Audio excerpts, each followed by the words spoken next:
can do that. Not, if you've been a head coach for 20 years or 19 years, sometimes it's kind of hard to be in a role such as that because you're in a servant role. I mean, you may be sweeping the floor before practice if your managers are not there. And so you're a little bit different. I mean, you're pulling off luggage off the plane and you're handing out food, where at 19 years, I was calling all the shots. I had everything done for me. So a different role, but, I was blessed with a wonderful family, very supporting family. My brothers were all coaches. My dad was a coach when he was living. And I had that support. And so being a servant didn't bother me. Because I loved Leonard Hamilton. Coach Hamilton hired me when I was 25 years old. At Oklahoma State, he hired me, Bill Self, and Tim Carter. We were all together young. He was 35, I was 24. And we got Oklahoma State started. But fast forward after the head coaching career and then nowhere to go, I get that phone call from Leonard Hamilton, hey, you're going to come work for me. And, man, praise the Lord. But he put me in an office right across from Dennis Gates. I never met Coach Gates before. And I watched him on a daily basis interact with his players. I watched him recruit guys like Dwayne Bacon, Jonathan Isaacs, Trent Forrest. I mean, I can go on and on and on. But not only that, Coach Hamilton put his arm around me one day and said, hey, that's one of the smartest coaches I've ever had. I said, really, that one right there? Coach Dennis Gates. And I found out real quick, man, you talking about a genius.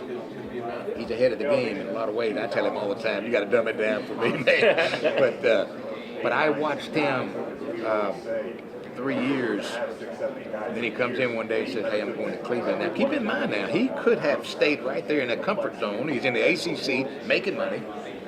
And he jumps into a pool of sharks and says, I'm going to Cleveland State, which is probably one of the toughest places in the world to build a program. And I watched him for 3 years build that program. And I watched him lay that foundation. I watched him develop that culture. I watched him tell that young man, we're not going to do it like this, we're going to do it like this. And man, you talking about buying in. Coach of the Year back-to-back. I don't know how many times that happens in the country. Not only that, but conference champs back-to-back. Won the NCAA tournament, getting beat by Houston. So I was so pleased. And then, so when he was up for different jobs, Power 5 jobs around the country, I was holding my breath that it would be Missouri because I know this area. Then when he got it, then I had another worry. Well, will he call me? And he did, and so I'm excited about that. So what Missouri people have said for generations is that the big advantage is it's the flagship, it's the only Power 5, whatever, school in its state, and that's pretty unique. So I'm curious, having familiarity when you were at SEMO, at one of those other schools in the state, what the view of this program was for you then, and what it takes to get back to maybe what it was. Yeah, let me tell you, great question. So I'm at Arkansas State and I go to Southeast Missouri, and I found out real quick that the state of Missouri is different. They're basketball educated. Now, no cut to Arkansas. I love Arkansas. I grew up in Little Rock, Arkansas, but it was different in Southeast Missouri State. Our fans were there, but we played Murray or whatever it did. I mean, they were there. But more than that, if we put on a clinic, we'd have 200 people at a clinic, and that tells you a little bit about the high school coaches. You talk about Greg Holyfield, you talk about Gene Best, you talk about Ronnie Cookson. These are legends. McFerrin brothers, they're all legends, and I found out real quick that, man, this is a basketball area. And then you look at University of Missouri. We brought a team in here every year and played. Always played. I don't want to talk about the outcome, but we played well. But we loved the facility. And you look at this, and like you said, the only Power 5 job in this state, in this specialty. And I think our fans are in for a treat because they're going to love Coach Dennis Gates. Because they're going to love the way he operates. He doesn't play.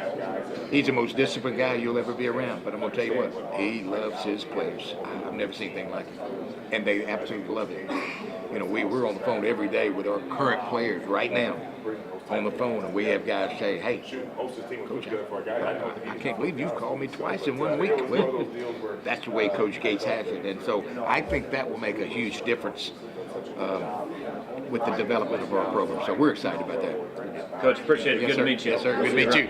Coach, thank you so much. How do you do? Hi, Chanel Porter. Hi, nice to meet you.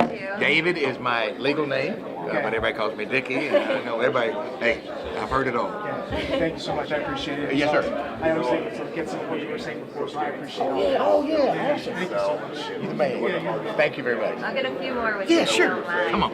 Yeah, so yesterday we got the Kobe Brown announcement, just that he's coming back, and I know you guys don't have a whole lot of returners, but how important is it to have Kobe back, and are you looking at him for a little bit more leadership in this program? You know, what we love about him is that he brings it every day. We were so impressed with him, the way his work ethic is and way he's been able to buy in the last couple of weeks with player development every day. I mean, he's lifting weights on Saturday. He's calling our weight coach.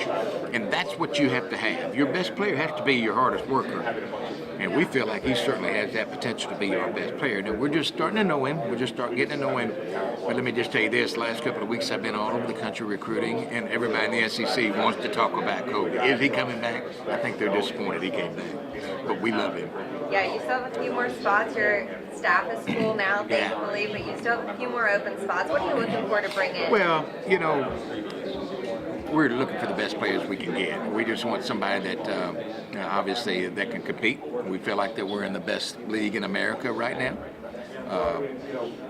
But it takes a special person to fit in with Coach Dennis Gates. He has an idea. He has an idea of what he's looking for, and it's a special thing.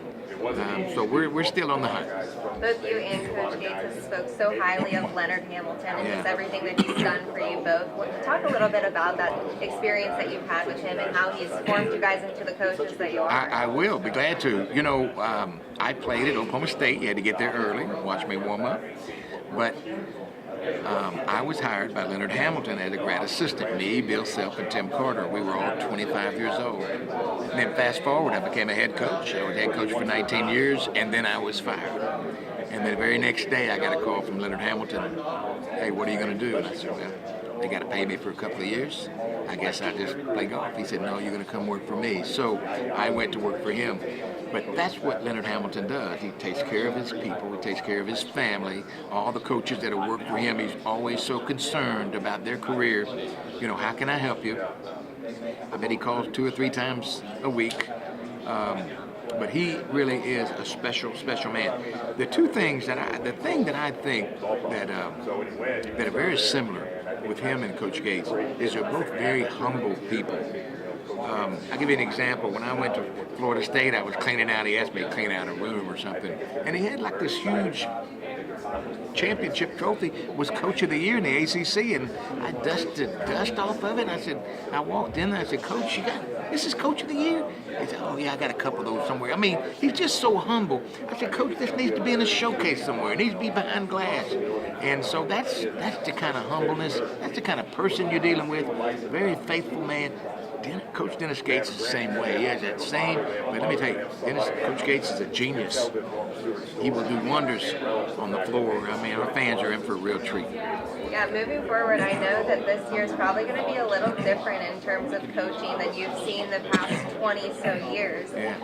Definitely with the transfer portal, things are constantly changing. How do you combat that and just make sure that you're constantly staying up to date with everything? You know, that's a great question. It's such a different world in recruiting. I'm kind of a dinosaur sometimes, but you got to change with the times. You got to get with it. You got to watch that portal every day. But not only that, but we don't forget about the great junior colleges in the country. We have some very, very good junior colleges in the state of Missouri. But not only that, we love our high school players. We love the development of them. So it's a different world. We have to comb that every day. Recruiting is nonstop. We work it every day. We know exactly who's coming out of the portal and who's going in and all those things. But that's what we do. We love to do.